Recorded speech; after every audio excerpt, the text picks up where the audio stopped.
Yo les trashers! L'E3 et toutes les grosses conventions annuelles vous en mettent plein les yeux et sont là pour vous montrer à quoi on va jouer à partir de maintenant, dans le monde! Jusqu'à l'année prochaine. Oui, faut acheter tout le temps, tu sais tout ça. Alors, pour le coup, c'est drôle parce que les journalistes et youtubeurs ont enfin trouvé un terrain d'entente commun. C'est faux! Le jeu vidéo est loin d'être universel et les habitudes de jeu des pays les plus peuplés sont à des années-lumière de notre petite routine occidentale constituée d'un Call of et d'un FIFA par an. Entre démocratisation du piratage, free-to-play à tout va et contrefaçon décomplexée, bienvenue dans le vrai monde du jeu vidéo. Jouer au blockbuster, c'est mort. Oubliez les consoles de salon, elles n'existent pas. Ou alors à peine, le marché des consoles de jeux est en roue libre.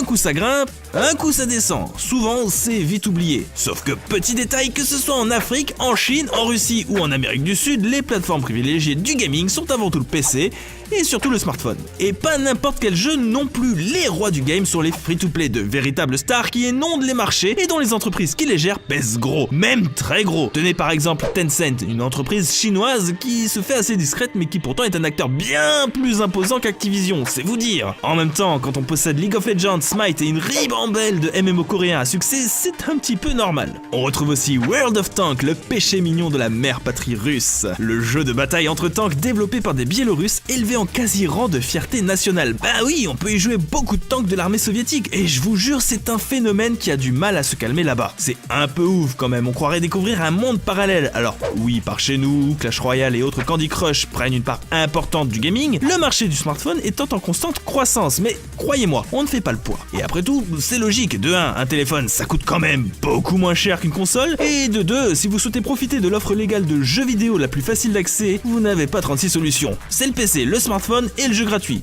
Point barre. En plus, dans certains pays comme la Russie, le gaming est très mal vu. Du coup, des parties plus courtes entre deux arènes métro sont privilégiées si vous voulez pas passer pour le boulet de la société. Le piratage.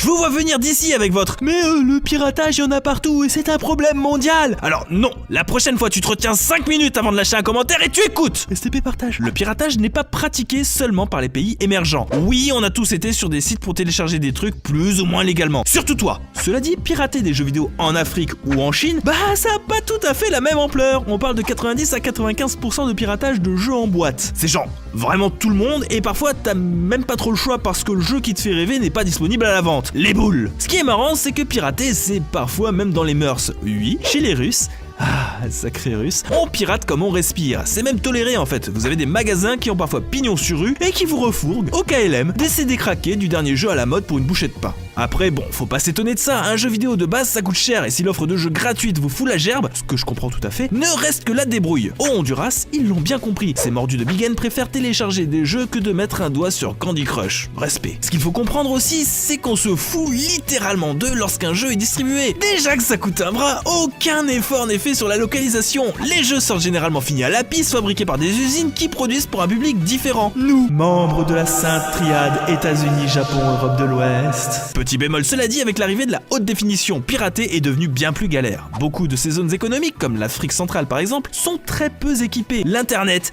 craint grave. Un peu comme en France. Je vous raconte pas le parcours du combattant pour télécharger un jeu de 8 Go.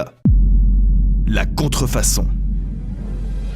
Ah, les consoles contrefaites. Le piratage version matérielle organisé par des sociétés peu scrupuleuses. Enfin, c'est plus compliqué que ça. La contrefaçon trouve toujours plus ou moins une origine assez logique. Par exemple, sachez que l'URSS grouillait de clones d'Apple II et d'autres Atari ST. La faute au blocus américain causant fatalement un retard technologique. Bon, il y a aussi une histoire de fierté derrière, il fallait que ce soit de fabrication russe quand même. Rigolez pas, c'est pour cette raison qu'à la chute du mur de Berlin, Nintendo a préféré supporter un clone de la NES, la Dendy, plutôt que d'essayer tant bien que mal de percer le marché par lui-même. En plus, la machine était mieux installée. Alors à quoi bon? C'est peu ou prou la même histoire pour les innombrables copies chinoises. Nintendo Wii, Funstation 1, PS1, Mega Drive et autres Dreamcast sont nés de l'interdiction pure et simple de l'importation de consoles de jeux vidéo sur le territoire chinois. Parce que les produits étrangers, c'est bien, mais c'est mieux quand c'est les tiens. Du coup, anarchie totale sur les marchés. Vous avez de tout et de rien sans que jamais personne ou presque ne vienne vous importuner avec des brevets. Les brevets c'est quoi gros? En plus de ça, vous avez cette idée tenace que même si un jeu occidental est attrayant, il y a toujours moyen d'en faire une adaptation chinoise. Eric Shretty, dont j'écorche sûrement le nom, dira même que pour les Chinois, les jeux développés localement sont comme le thé et les jeux importés comme le café. La plupart des Chinois choisiraient le thé. Quand on voit le bon bid de la PS4 et de la One qui sont, je le rappelle, la première génération que connaissent officiellement les joueurs chinois, il y a une part de vrai là-dedans. Bon, il y a aussi la censure, mais ça c'est autre chose. une crise de créativité. Fatalement, entre piratage, contrefaçon et marché restreint, il ne faut pas s'attendre à des merveilles en matière de création. Mettons de côté les clones de Mario et Sonic. Ils existent, voilà, on s'en fout, nous ce qui nous intéresse c'est ce qu'on y crée d'original. Le X, c'est que des idées, il y en a, mais bon, ça manque quand même d'ambition. Entre 2-3 Candy Crush-like, vous trouvez des jeux de gestion de ferme dont les Russes en sont les boss, coucou Farm Frenzy, ou encore des jeux style Mosquito Smasher, un jeu dans lequel vous tapez sur des moustiques parce que, je cite, ce jeu est un récit fidèle du quotidien des personnes vivant en Afrique centrale. On ne fait que taper des moustiques, putain! Mais pourquoi leur en vouloir? Le problème reste encore que si tu n'as pas de thune, tu ne fais pas de jeu. Pauvre tâche.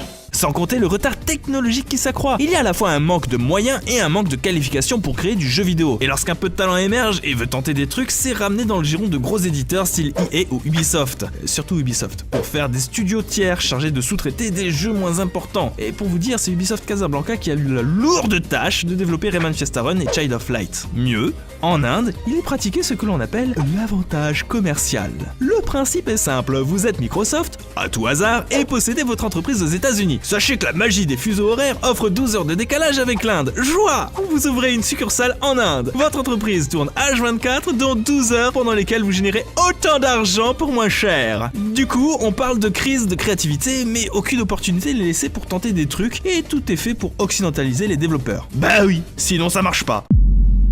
Soumission et renouveau. Le gros problème dans l'histoire, c'est cette tendance à croire qu'il n'y a qu'une seule et unique manière de faire du jeu vidéo. Croire qu'il n'y a qu'une seule façon d'aimer le jeu vidéo. Aujourd'hui, nous sommes contraints de subir encore et toujours les mêmes ressorts scénaristiques, les mêmes modèles de jeu. On tourne en rond et on aimerait qu'ailleurs ça tourne en rond aussi. Le jeu vidéo n'est pas universel. Il ne se transmet que dans un sens, de l'Occident au reste. Et au vu des standards posés, ça n'est pas étonnant que la seule solution possible pour jouer ailleurs soit un système D assez chiche. Les mythes occidentaux sont considérés comme universels au détriment des autres. À skip, y'a que chez nous qu'il y aurait des mythes qui se ressemblent suffisamment pour qu'on ait un fond commun assez grand. LOL. D'où une certaine impasse. Les mythes africains ne peuvent pas toucher les occidentaux. L'Europe serait trop hermétique au folklore hindou. Ah, bande de cons. Mais personne n'a jamais donné à qui que ce soit la chance de pouvoir prouver le contraire. Rares sont ceux à connaître de près ou de loin les légendes africaines, alors que, bon sang, je donnerais cher pour découvrir tout ça. Heureusement, quelques studios arrivent à se construire et à créer du jeu vidéo. Kiroho Game en est un excellent exemple. Cette société qui se veut porte-étendard de l'African Fantasy est créatrice du jeu Orion, l'héritage des Koryodan, action RPG basée sur des mythes africains. Et il est bon, vraiment très bon. On a aussi toute la culture traditionnelle chinoise qui a été pendant tout de même près de 20 ans, sans faire grand bruit, portée par Soft Stars Technology et ses séries Chinese Paladin et Shunshun Sword. De bons jeux,